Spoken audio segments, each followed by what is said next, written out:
भारत और कनाडा के बीच डिप्लोमेटिक तनाव चल रहा है, लेकिन दोनों के बीच अमेरिका फंसता हुआ दिख रहा है। कनाडा की मीडिया में रिपोर्ट्स आई थीं कि फाइव आइज संगठन के एक सदस्य ने खुफिया जानकारी दी थी। अब ये साफ हो गया है कि ऐसा करने वाला अमेरिका है। कनाडा के पीएम जस्टिन ट्रूडो ने आतंकी हरदीप सिंह निज्जर की हत्या में सीधे तौर पर भारत पर आरोप लगाया था।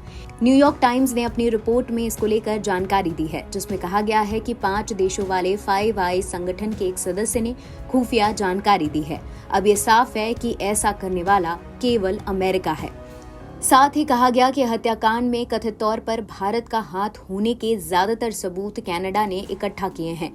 कनाडा के आरोपों में भारत सरकार ने सीधे तौर पर खारिज करने का ऐलान किया है। रिपोर्ट में कहा गया कि हत्या के बाद अमेरिकी खुफिया एजेंसी ने अपने कनाडियाई समकक्षों को इससे जुड़ी जानकारी दी थी। भारतीय डिप्लोमेट्स की बातचीत से जुड़ी खुफिया जानकारी कनाडा ने इकट्ठा की थी।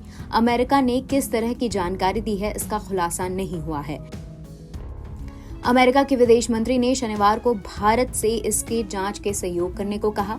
अमेरिका किसी तरह से भारत के डिप्लोमेट्स विवाद में बीच में फंस गया है।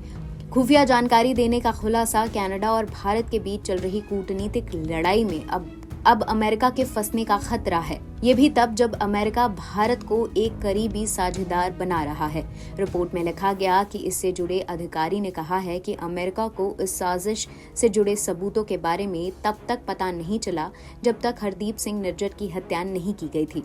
हरदीप सिंह निज्जर खालिस्तानी समर्थक था जो भारत का मोस्ट वांटेड आतंकी था। 18 जून को इसकी गोली मारकर हत्या कर दी थी। रिपोर्ट्स के मुताबिक निज्जर की मौत के बाद अमेरिकी अधिकारियों ने अपनी कनाडियाई समकक्षों को बताया कि उनके पास इसे लेकर सबसे पहले जानकारी नहीं आई थी। अगर होती तो वो तुरंत कनाडा को सूचित करते। अमेरिका और नियमित और ऑटोमेटिक तरीके से कनाडा समेत अपने करीबी देशों के साथ संचार साझा करता है, लेकिन हत्या से जुड़ी जानकारी को एकदम अलग तरीके से जानबूझकर दिया गया। व्हाइट हाउस के एक प्रवक्ता ने इस मामले में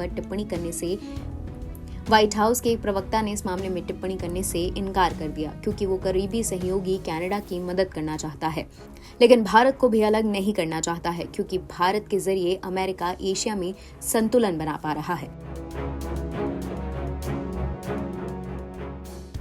एनबीटी ऑनलाइन की रिपोर्ट।